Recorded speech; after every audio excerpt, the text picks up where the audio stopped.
Another year, another Madden. That begs the question, what team will I be doing for my Madden 19 franchise mode video series? There were many options. The Broncos, they have an old, aging team. Nah, not really into it. The Cardinals are a good option. They have a mediocre roster in a very good division. Don't get too excited, Pat Pete. It's not you guys either. The Dolphins, my favorite team, are one of the worst rosters in the game this year. Yeah, you thought. Nah. How about the Giants? The Giants had a very underwhelming season last year. Nah, sorry, Eli. It's not you guys either. So who the heck is it going to be? Which team will I use? Without further ado, here it is. In 1968, the Cincinnati Bengals started in the NFL. Pictured here is number 54, Bob Johnson, still the only player to have his number retired for the Bengals. He played for them from 68 to 79. Here is Paul Brown, two-time Coach of the Year for the Cincinnati Bengals, and still the stadium is named after him, Paul Brown Stadium. This is Charlie Joyner, the first Hall of Famer to have played for the Bengals, well, the first Bengals Hall of Famer, even though he was more known as a Charger, as he put up more numbers for them than he did with the Bengals, only playing with the Bengals for 3 years. There's Terrell Owens, another Hall of Famer who only played with them for 1 season in 2010. Their real true Hall of Famer is Anthony Munoz, who played from 1980 to 1992 with the team and is highly regarded as one of the best offensive linemen of all time. Here's Ken Anderson, the 1981 MVP quarterback for the Cincinnati Bengals, who even former players believe should be in the Hall of Fame right now. Absolutely should be in the Hall of Fame, 100%. You could put his statistics up against 75% of the quarterbacks that are in the Hall of Fame, and he will have them beaten every particular category. Boomer Esiason himself was the 1988 NFL MVP. Both quarterbacks won MVP, both made the playoffs, both made the Super Bowl, and both lost to the 49ers. In 2005, the Cincinnati Bengals had their first playoff appearance since 1990, with quarterback Carson Palmer at the helm. Carson Palmer threw a really nice deep pass down the sideline.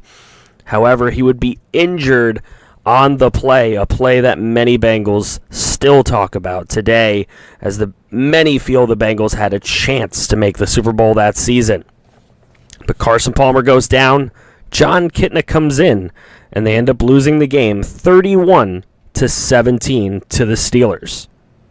In 2009, they were the number 4 seed and led 7-0 in the game. 14 unanswered put them down 14-7 at the half against the New York Jets, with Rex Ryan leading his team and Mark Sanchez at the helm. A Darrelle Revis interception and 2 missed Cincinnati Bengals field goals helped the New York Jets to win this game 24-14. As you can see there, Lavernius Coles making a touchdown catch after fumbling against his former team. This was a very disappointing season for the Cincinnati Bengals. Coming in as the 4 seed, a lot was expected of them. Again, they thought that they could maybe make it to the Super Bowl, but those underdog New York Jets with Mark Sanchez completing over 70% of his passes, and that Rex Ryan ground and pound got the job done back in 2009. They missed the playoffs in 2010, but in 2011, they made the playoffs as the 6th seed, and they were down 17-10 at the half due to this J.J. Watt interception. They would lose that game. They would go into 2012, again playing the Texans in the wild card round, same stadium, and they would lose that one 19-13. In 2013, they were the 3 seed, again hyped up as a very good team.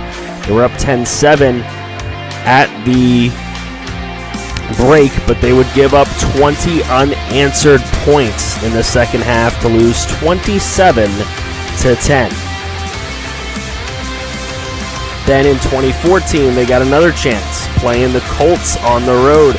Down only 13-10, they gave up this awesome passing touchdown. They would lose it 26-10 with 13 unanswered in the second half. In 2015, they played the Steelers. A beautiful throw from A.J. McCarron to A.J. Green, give them a lead with under 2 minutes to play. But this fumble right here as they're trying to run the clock out would give the Steelers a game-winning field goal attempt from 35 yards, and Boswell would be good and they would lose. Last year's first-round pick, John Ross, only played 3 games for the squad, and most feel that Marvin Lewis needs to go. A lot feel that Andy Dalton needs to go as well, as he has deeply regressed over the last few years. The man who came into the league with him and is still one of the top flight wide receivers when healthy in the NFL, A.J. Green, has again faced many injury problems in the NFL, and he is aging, over 30 years old now. Can we take the bad, the ugly, the huge drought of the Cincinnati Bengals and finally not only let them win a playoff game, but make them win a Super Bowl? We damn well are going to try. I'd like to introduce you to my franchise team, the Cincinnati Bengals.